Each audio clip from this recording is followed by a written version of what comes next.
ஓம் ஸ்ரீ குருப்யோ நமः. சித்ரம் வடதரோர்மூலே விருத்தா சிஷ்யா குரோர்யுவா குரோஸ்து மௌனம் வியாக்கியானம் சிஷ்யாஸ்து சின்ன சம்சயः. சித்திரம் வடதரோர் மூலே. சித்திரம் ஒரு விசித்திரமாக ஒன்று நடக்குதுப்பா அப்படிங்கிறார். எங்கே நடக்கிறது? வட்டத்தரோர் மூலை. வட்டத்தருங்கிறது ஆலமரம். மூலம்னா ஆலமரத்தினுடைய அடிபாகத்தில். ஆலமரத்து அடிபாகத்தில் யார் இருக்கா? தட்சிணாமூர்த்தி சுவாமிகள் தான் இருக்கார் இல்லையா? சித்திரம் வட்டத்தரோர் மூலே. ஆலமரத்துக்கு கீழே தட்சிணாமூர்த்தி எம்பெருமான்னு ஒருத்தர் உட்காந்துட்டுருக்கார். அது விசித்திரமாக ஒரு விஷயம் பண்ணின்னு இருக்கார். அவர் என்ன பண்ணுறார்? விருத்தா சிஷ்யா குரோர் யுவா. அவருடைய சிஷ்யர்கள்லாம் ரொம்ப வயசானவாளாக இருக்கா. ஆனால் தட்சிணாமூர்த்தி எம்பெருமான் இளைஞனாக உட்காந்துட்டுருக்காரான். விருத்தா சிஷ்யா குரோர் யுவா குரோஸ்து மௌனம் வியாக்கியானம்.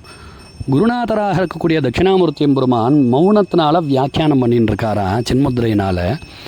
அப்படி வியாக்கியானத்தை பார்த்துட்டு அந்த வயசான சிஷ்யர்கள் எல்லாம் குரோஸ்து மௌனம் வியாக்கியானம் சிஷ்யாஸ்து சின்ன சம்சயா. அந்த வயதான சிஷ்யர்கள் சனக சனந்தன சனாதன சனத்குமார முனிவர்கள் 4 பேரும் அந்த அவர்களுடைய சந்தேகங்கள் எல்லாம் சின்ன சம்சயம்னா சந்தேகம், சின்னம்னா தவிடு பொடியாகுதான், பொடி பொடியாக தகர்த்தெறிஞ்சாராம். அதுபோல் தட்சிணாமூர்த்தி சித்திரம் வட்டத்தரோர் மூலே விருத்தா சிஷ்யா குரோர்யுவா குரோஸ்து மௌனம் வியாக்கியானம் சிஷ்யாஸ்து சின்ன சம்சயாக.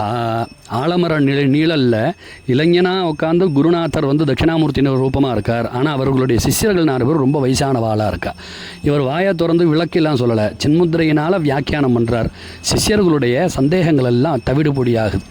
இது போலவே நம்ம எம்பெருமானுடைய சன்னதிக்கு போன உடனே நம்ம ஆன்மாவிலையும் மனசுலையும் ஏற்படக்கூடிய சந்தேகங்களுக்கெல்லாம் இறைவனே குருவடிவாக முத்திரையின் மூலமாக நம்மளுடைய சந்தேகங்கள் எல்லாம் தவிடுபடியாக்குவார் அப்படிங்கிறது திண்ணம். சிவா.